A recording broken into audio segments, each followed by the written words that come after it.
putting our dollars where our values are and incentivizing in this market AI innovation in those spaces we already talked about, education and healthcare. And I think that if we do that here in the United States, if we protect NIST, if we protect NSF, both the workers and the dollars there, we can lead in this space. And I think win this competition around AI, and in so doing, help to win this competition between democracy and authoritarianism. Welcome to the Regulating AI podcast with Sanjay Puri. AI is changing the world faster than rules can keep up. So how do we protect people without killing progress? Each week, Sanjay brings you inside conversations with global leaders, policymakers, and innovators who are wrestling with that exact question. So if you're curious about the future of technology and how it's governed, you're in the right place. Today on the Regulating AI podcast, we're pleased to welcome Congresswoman Sarah McBride of Delaware. From breaking historic barriers to shaping policy for a digital future, she brings urgency, empathy, and tenacity to the big questions of how we govern AI. Congressman McBride, welcome to the Regulating AI podcast. Thanks so much for having me. I'm really thrilled to be here and excited for this conversation.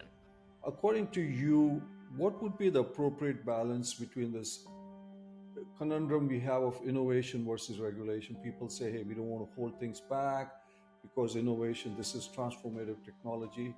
How do we balance that, Congressman? This is obviously an incredibly exciting time.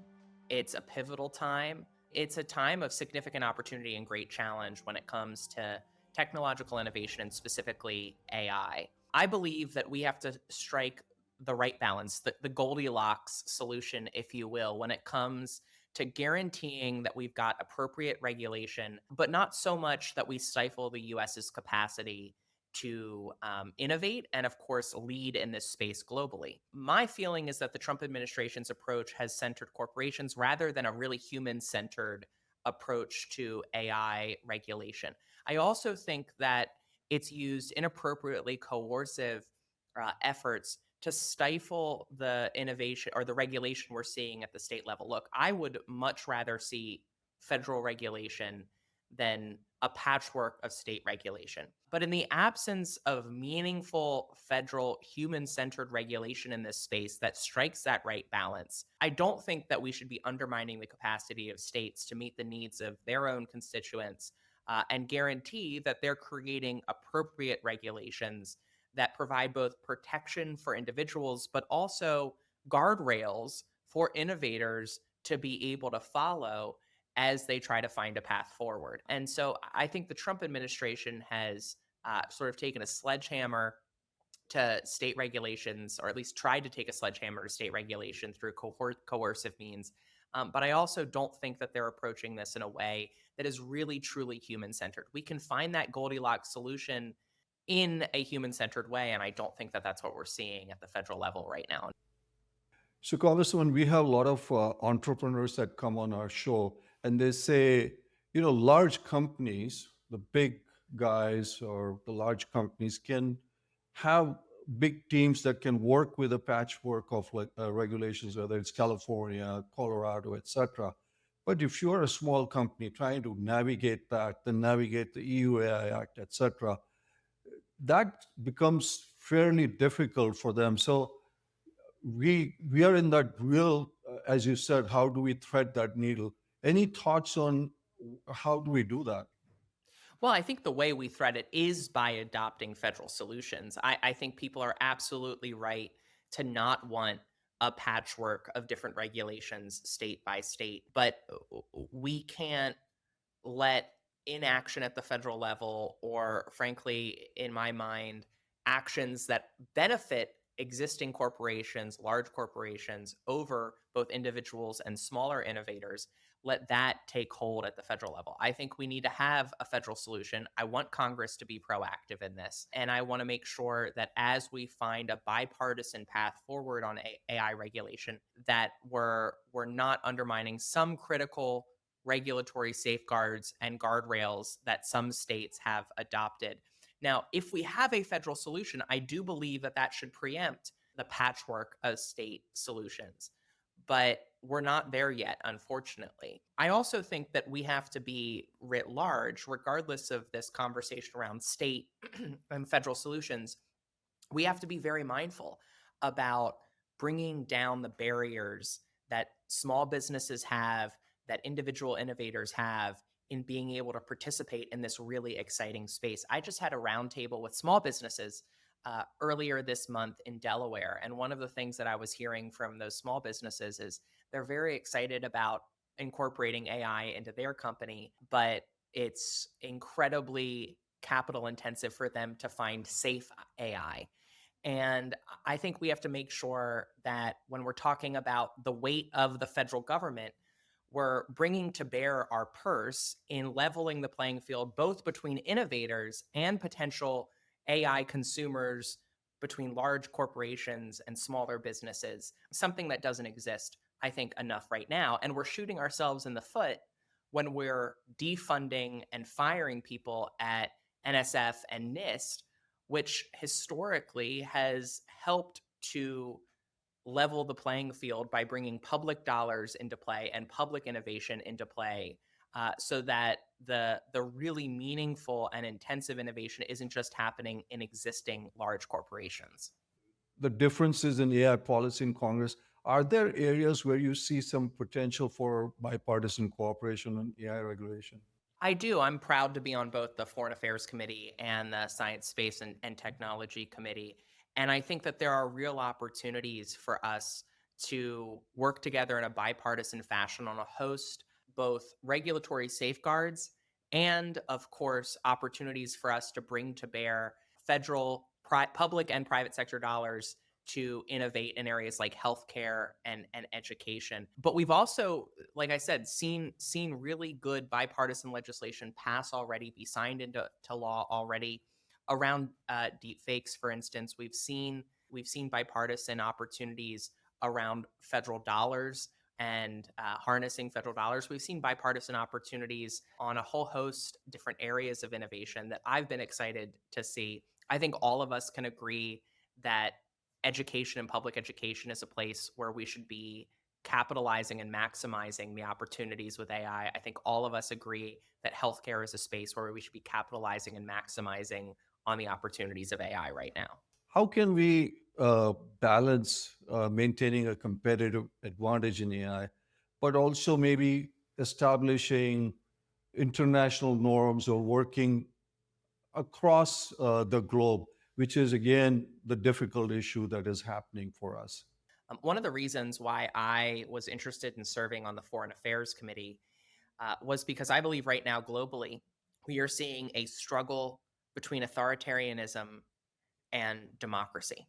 While I always want the United States to lead on innovation from an economic standpoint, I believe that when it comes to AI, having the United States lead internationally is also at the heart of that struggle between democracy and authoritarianism. If China leads, not only do they get the dollars, not only do they get the jobs, not only in some cases they get access to a lot of data and information that they could use for negative purposes, but the values that will be at the heart of the technologies that they produce will be the values of that regime. It will be a pursuit of AI that undermines privacy, that increases control and surveillance. If we are leading in this space, we bring to bear our values in that innovation. AI that respects privacy, AI that harnesses the public good, AI that fulfills our values. And I think that's critical not just for us. I think that's critical for the future of the world and the future of humanity. And so I'm deeply passionate about the US leading in this space for all of those reasons. Now, I think right now there are important lessons that we can learn from the EU in this space. There are going to be elements of their regulations that are too onerous. There are going to be elements of their regulation that should be replicated. And so I think we're lucky that the EU has almost served as a laboratory of democracy on AI so that we can take best practices and disregard some of the parts that don't work as we craft, hopefully in a bipartisan fashion, that Goldilocks regulatory solution for the United States. I think we should put real focus on transparency in this space. I think we should put real focus on putting our dollars where our values are and incentivizing in this market AI innovation in those spaces we already talked about, education and healthcare. And I think that if we do that here in the United States, if we protect NIST, if we protect NSF, both the workers and the dollars there, we can lead in this space. And I think win this competition around AI. And in so doing, help to win this competition between democracy and authoritarianism. You talked about making sure workers, you always have championed workers' rights, including paid family leave, increasing minimum wage. AI quietly is transforming our workforce, whether the AI companies say it or not, it is just a fact. According to you, as a champion, what policies are needed to make sure AI driven economic transformation also benefits workers and not just these big tech companies and their shareholders? Because that's, again, a balance which is critical, Congresswoman. Well, I think the answer to this question lies sort of on two fronts. One, because you're absolutely right, AI, in the challenges and pitfalls that it presents, could have a really negative effect on the health of our workforce and, to your point, around economic inequality, a dynamic as it potentially runs the risk of displacing a lot of workers, of widening the wealth disparity between the wealthy and everyone else. And so I think there's two solutions here that we need to make sure that we are pursuing. One is that as we pursue innovation in AI, we should always be looking at it as often as possible as a complement to human workers and human skill and human talent, not as a replacement. I think that that's absolutely critical, especially when AI is being utilized to determine outcomes that could have very real and significant consequences for people. So, I believe that we should see it as something that augments existing workforce rather than replaces it. But then, two, as inevitably AI increases productivity and therefore increases the bounty of that productivity for the businesses and the corporations that are benefiting from it, we also, as policymakers, need to recognize that we need to do more to address wealth inequality in our society. It's why I do believe that we should be reforming our tax system to more adequately tax those who are the wealthiest in our society. It's why I believe in social safety net programs like paid family and medical leave and universal pre-K. It's why I believe that we need to make sure that we have universal health care in this country. And so I think we have to do more writ large to address wealth inequality. And we need to recognize that doing so is that much more urgent because of AI's capacity to increase productivity, increase the bouncy, and have that then pocketed by those who are already powerful and already wealthy. So, do you think the government has a role in this displacement, which could potentially happen? McKinsey and everybody else says there could be large number, and these could be potentially white collar jobs. Do you think there is a role for government in making sure with those challenges, Congresswoman? I do. Look, I think the reality is we've probably already seen certainly some level of displacement, and unfortunately, the outcome of technological innovation throughout history has always resulted in some level of transition in our economy and in our workforce. One, I think AI unlocks some new areas of economic opportunity for people. I've had conversations with leaders in higher education and leaders at financial institutions, leaders at the Fed about the opportunities for new jobs in AI training and AI education. But I also think that we have to have some very serious conversations writ large about what does it look like in a society where there are fewer jobs, and how do we guarantee that everyone has an appropriate standard and quality, a standard of living and quality of life in an environment where technological innovation in some cases replaces entire sectors of our economy? That's a pretty fundamental question for us. It's one of the reasons why I think people need to understand that AI represents for us arguably the single greatest change to humanity, not since the advent of the internet, not since the Industrial Revolution. I would argue that AI presents perhaps the most significant transformation in humanity since humans went from nomadic to stationary agricultural based societies, because AI is going to change our economy, it's going to change our productivity. It's also going to change a lot of things about our emotional well-being, our sense of connection, our human connection with one another. And if we pretend like that's not going to happen, at least in the medium and long term, then we're going to find ourselves far behind the curve on that. And so I do think we have to have conversations around policies like universal basic income, and again, portability of benefits, so that people have the kind of peace of mind and economic security that throughout much of our history has been the byproduct of: you work at a job, you get paid, and with that pay, you get a house, you get all of the goods and services that you otherwise need to live and to thrive. And if that's not going to be the reality in perpetuity or for everyone, then we can't have a dynamic where you've got even greater divides between the haves and the have nots. As you said, a transformation of the American dream as we kind of know it may be better. Are those conversations, or at least being had by some people in Congress? I do think that there are important conversations. Candidly, I'd like to see us have more conversations, not just about the short term and immediate effect of AI, but some of these longer term conversations around how we organize ourselves in a society that is radically transformed by technology. Because we can mitigate the impact. We can mitigate the degree, especially in the short term, that around abuse. We can mitigate the displacement of workers in certain fields. And again, there are some fields where inevitably we should and have to have essentially human redundancy to protect us from negative outcomes. But I would like to see more conversations with my colleagues about that long term, and how we fundamentally rethink what policy looks like, what our economy looks like in that post AI world.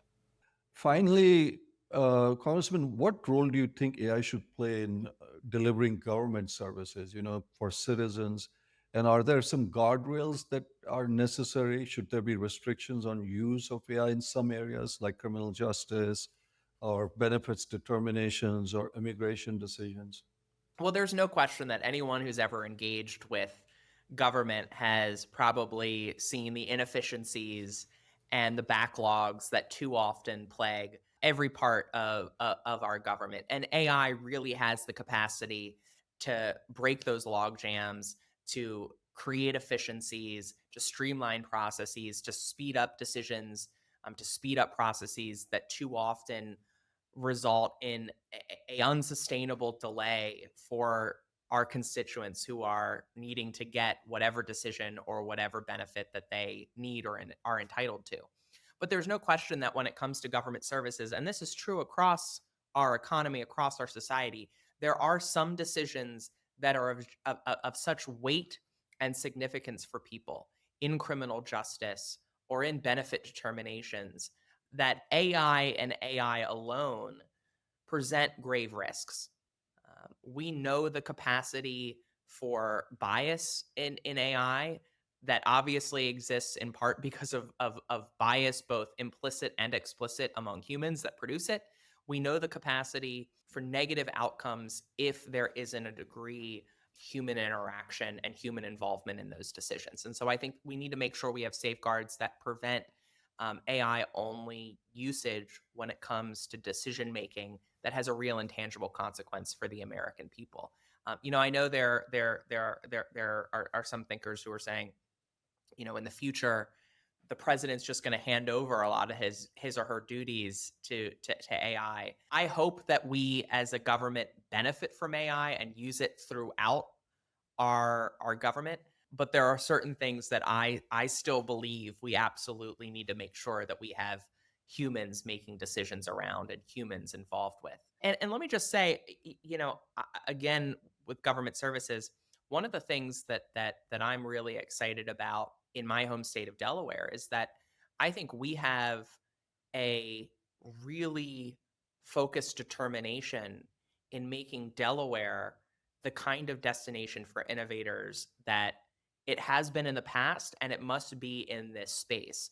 Because government services, when we're talking about government services, there's a lot of benefit that can come with AI in government services. There's a lot of benefit that can come with government services being more responsive and supportive of AI innovators. And I think Delaware, clearly within our Department of State and our Secretary of State, some of the progress that's being made in the General Assembly, I think is demonstrating that not only can AI make government more responsive for people, but that our government is now being responsive to the opportunities that come with AI. You made a great case for innovators, entrepreneurs, venture capitalists to come to Delaware. And I thought just it was incredible for a state that is so small in size, but amazing. Delaware has such a long history of seizing innovation in science and technology to revolutionize our economy, whether it was the innovation at DuPont, the science that transformed the world at places like DuPont, or of course, the innovation that we saw in the financial services and financial technology space. Delaware invented the debit card with WSFS in the 60s. Obviously, it was a pioneer in the credit card with MBNA in the 90s and the 2000s. We are now seeing a lot of great innovation in fintech in our state. This is the next frontier in Delaware's legacy, seizing innovation in science and technology to really transform our world. Congressman, for others, your colleagues listening in other states, is there a lesson from Delaware for them? What makes the recipe that makes it so successful for Delaware? Do you have colleagues, or maybe you don't want to give away that recipe? I don't know. That's right. Look, I would identify two things that come to mind here. One is it really is in our blood, right? This is part of our legacy, and I'm happy to say that because other states can't necessarily replicate that. 200 years of innovation in Delaware, 200 years of taking risk and seeing the benefits for ourselves and our world from those risks. The second is that Delaware as a small state, I mean, you've now had the governor and the sole member of Congress from our state on this podcast. And so you've probably gathered that Delaware is a state where everyone gets to know one another, where we bring people together to have conversations, where we have, whether it's consumers or small businesses or larger corporations or individual innovators at the table to inform our policymakers and therefore to inform our policies. That's something that is sort of uniquely Delaware in our approach to governing and in our approach to creating the kinds of regulations necessary to find that Goldilocks solution. It's one of the reasons why I say in the absence of federal solutions, I want to see states like Delaware continue to lead in creating regulatory sandboxes and providing the kinds of safeguards and guardrails that I know a lot of people are looking for certainty and predictability so that they can really flourish in their innovation in that space. Yeah, I think it's a great model. And Congressman McBride, thank you really for joining us on Regulating AI, your unique perspective and really bridging technology policy, healthcare equity, and just talked about the legacy of Delaware for innovative regulation. Really provides invaluable insights, not just within the US, but outside to your colleagues around the world. And your emphasis in making sure that AI will serve all communities equitably I think is very important. So for our listeners, I really encourage you to follow Congressman McBride's work, particularly in the Congressional AI Caucus as it continues its deliberations, and will continue to bring conversations with policymakers and advocates from around the globe as we continue to shape AI regulation that's fair, democratic, and promotes innovation. And thank you for listening to Regulating AI. And Congressman, thank you for being on the podcast. Really appreciate it. Thanks for having me. Thanks for tuning in to the Regulating AI podcast with Sanjay Puri. If you enjoyed today's conversation, don't forget to leave a comment. We'd love to hear what you thought. Share it with someone curious about the future of AI, And join us next time for more stories and insights from the leaders shaping what's ahead, right here on the Regulating AI podcast.